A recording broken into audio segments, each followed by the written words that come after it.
Ito na yung ating ferment after 7 days. Kung makita nyo yung sabaw niya, bumaba na. Tsaka yung sa kabila.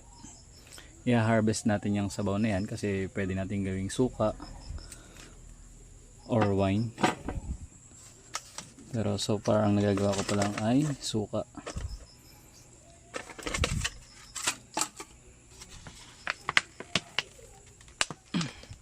So yan, kung makita nyo, pag madami pala yung harvest natin, nag-iisip na ako na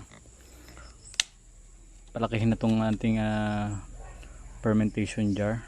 So gagawa tayo ng malaking version na ng ganito para hindi na natin pinaghihiwalay, para mas maganda yung heating niya, mas maganda yung kanyang maganda yung kanyang tinatawag na fermentation.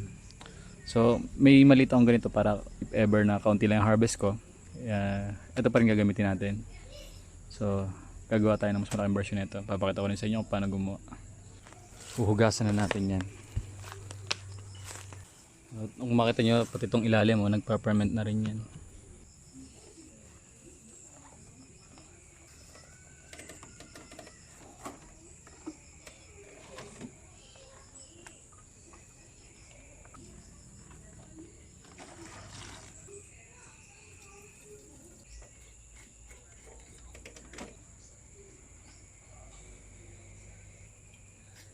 So ito na yung ano natin, yung na-ferment nating beans. So ang aalisin natin, kaya natin i-wash. Ito yung another step ng after fermentation ay washing naman. So kung makita nyo, ito yung gusto nating alisin, yung slimy na to, para maiwasan natin magkaroon ng amag yung ating beans after ng drying. Kasi nakaka-attract kasi ng moisture tong slimy na to. So ngayon babawasan natin yung chance na mabulok tong beans na to sa storage natin. Pero kung titingnan nyo, na-ferment na yan.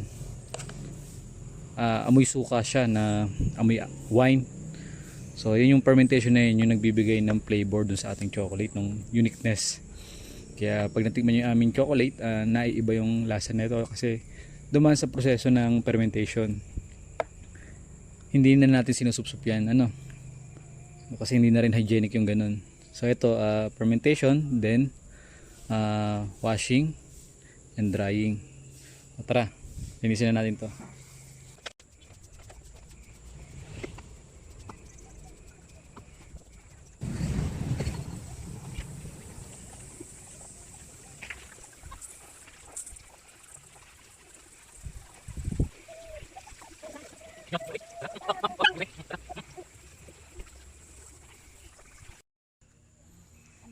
Ito yung ating pangalawang fermentation jar. So dito parang mas mataas yung percentage nung na ferment. So marami kasing possibilities kung bakit hindi nagpa-proper ferment yung ilalim. Pwedeng nawawala yung init niya. So syempre dahil trial and error pa yung ginagawa kong fermentation jar, ganun talaga, may mga encounter tayong problema. So ito, medyo mainit-init pa yung gitna. Yung isa, yung una kong hinugasan, yung ibabaw lang yung medyo mainit, yung ilalim malamig. Sabihin nun hindi nag-ferment. Pero kung ito, yung pangalawa natin, medyo maganda yung fermentation na ito. Siguro dun sa isa kong gagawing bagong fermentation jar na mas malaki, ida-double wall ko yun para mas ma-retain niya yung heat. Tapos dadagdagan pa natin ng dahon ng saging yung paligid niya para mas ma-retain yung heat. So ito, pag nagpa-ferment ako, yung gitna ng kakao hindi ko na inaalis kasi may sugar yan tsaka dagdag din sila sa dagdag din siya sa magpe-ferment. Tapos nianalis ko na lang yun pag maghuhugas na tayo. Kung makita mo, may katas din yun Yung sugar kasi yung mag-i-start ng fermentation dyan. So yung nasa gitna na yan, yung may hinuhold din na sugar yan. Ayan. Pag nandito ka, maamoy mo to, parang amoy alak na may kasamang beer, na may kasamang suka. Ganun yung amoy ng piniperment natin. Kasi may ano yan, ay natural yeast.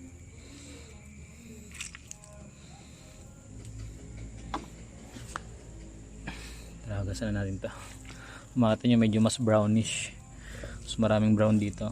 So siguro mga 70% nung beans ay na ferment. Doon sa isa ay siguro mga 40% lang yun na ferment doon. Pero pwede na yan. At least may natutunan na naman akong bago dito sa ating fermentation.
Okay, so ito na yung ating dinadry, no?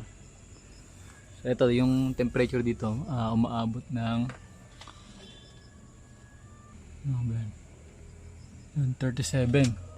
Pero minsan umaabot to ng 40 kasi ngayon or lagpas pa. Makulimlim. Ito nyo naman, kahit makulimlim, umaabot tayo sa 37. Walang araw, di ba? Yan lang yung araw natin ay yung tatakpan pa ng ano, ng ulap.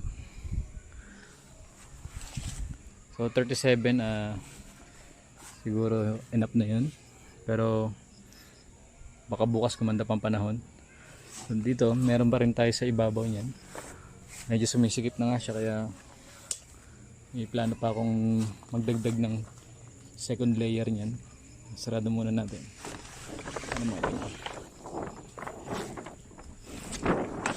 So dito meron pa akong second layer sa ibabaw niyan. Yan. So magdadagdag pa tayo ng isa rito. Kaya ata ng 3 to eh. Yun pa sa slide na yan. Tapos baka pag dumami pa ulit lalo, eh baka maglagay pa ako ng isa dito sa gitna niya. Sa gitna na yan, lalagay pa tayo ng isang layer ulit. Tapos dito sa ilalim ulit isang layer, pero gusto ko nasa slide. Tapos itong bubong natin, ay itong pinto na to, i-upgrade natin. Gagawin natin parang may stand. So pag maganda panahon, naka stand tong bubong natin, nakatayo. Tapos may i-slide tayo na another layer dito ng drying, na drying bed.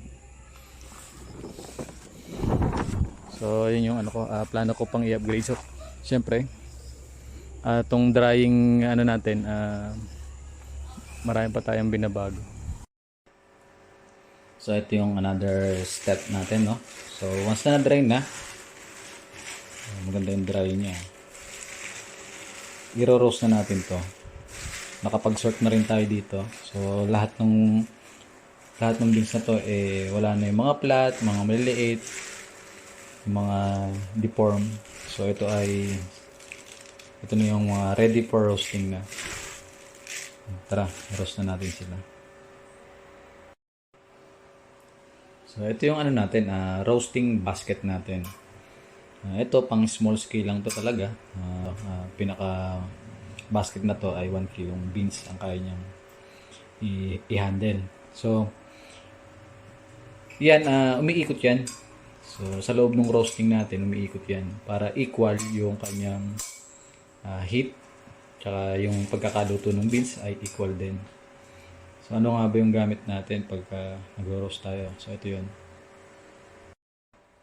Ito yung ano natin oven. So ano lang to yung regular lang na oven. So ito ay nakuha ko na yung temperature nito. Gumamit na ako rito ng temperature rod para kasi minsan ito hindi naman accurate talaga yan. So nilalaro ko yan. Nilalagyan ko nung temperature gauge nung ginagamit na natin yan. So ngayon calibrated ko na yan doon sa aking sa 1 kilo na to. So yan meron ditong umiikot. May features to na yung pang roasting ng manok. Lalagay mo yun dyan. Yan. Tapos iikot na yan. Testing natin. Pagka umikot yan, pag inod ko yan, may timer, syempre. Tapos yung selection ng fire, pwedeng up and down. Pero ako, mas prefer ko yung taas at baba na ano niya, init. Tapos, ito, may option tayo na i-on natin yung umiikot. Ayan, nakita nyo. So, dry run lang yan. Para ma-explain ko sa inyo. So, okay. Simulan na natin mag-roast.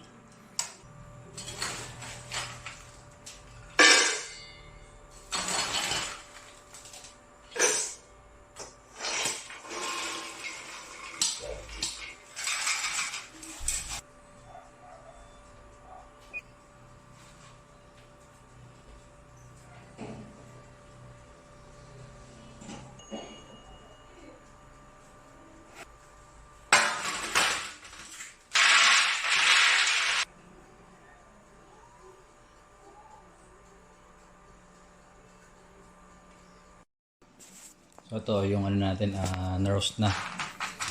I-cool down muna natin. So pagka lumamig na yan, ginagawa ko kasi dito ngayong araw na to magro-roast ako. So susunod na araw naman magkakarak at magwiwinaw. So ngayon ito, after nating i-roast to, siyempre i-rest muna natin. So, ilalagay ko sa another container yan para next week ang gagawin ko naman ay magkakarak at magwiwinaw.